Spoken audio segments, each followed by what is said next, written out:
Hey there. Chances are this is probably a less awkward way for us to meet.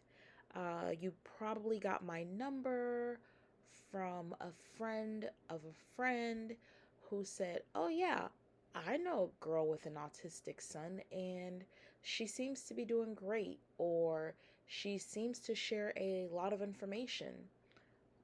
But the thing is, it's not always so great. The experiences change day in, day out. You may have a couple of good weeks, good months, and then sometimes things just kind of flip a switch. So it's just all a part of the experience.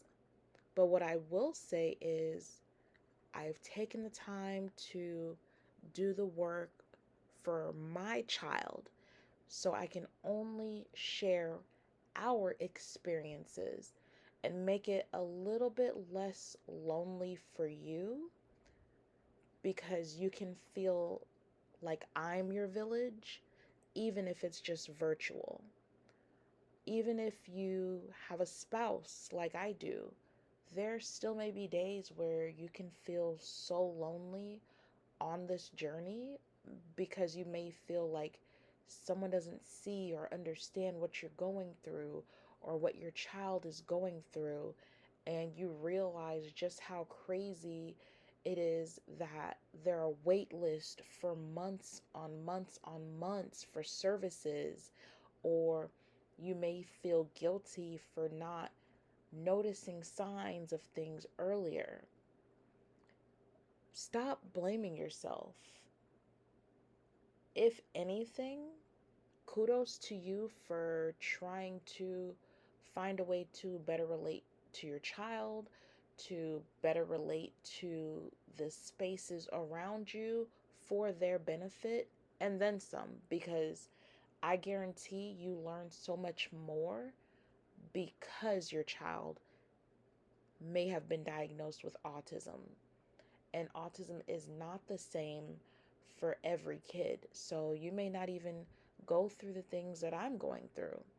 I learn from you all just as I learn from, my own experiences that I'm having with my son. Now, I will say I do not blame anything. Like, I'm not going to sit here and say, oh, vaccines this, or I should have, maybe done this while pregnant, or, breast milk over formula. Listen, having a child is already hard enough. So you have to get over the blaming. And at the end of the day, God gave you a wonderful, amazing, strong willed, independent child.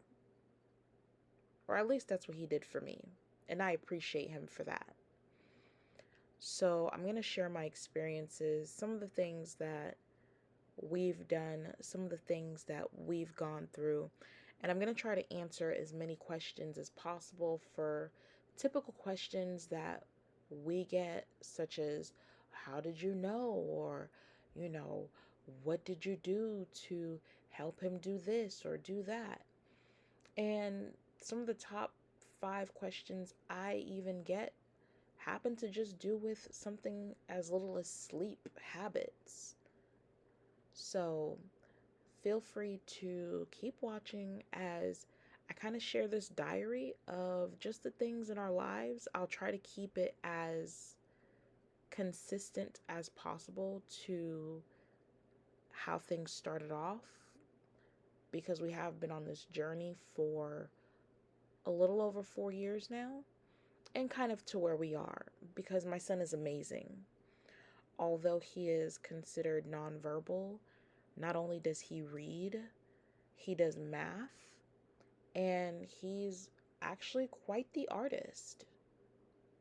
So, this is our story, the Blevins experience, and just our family.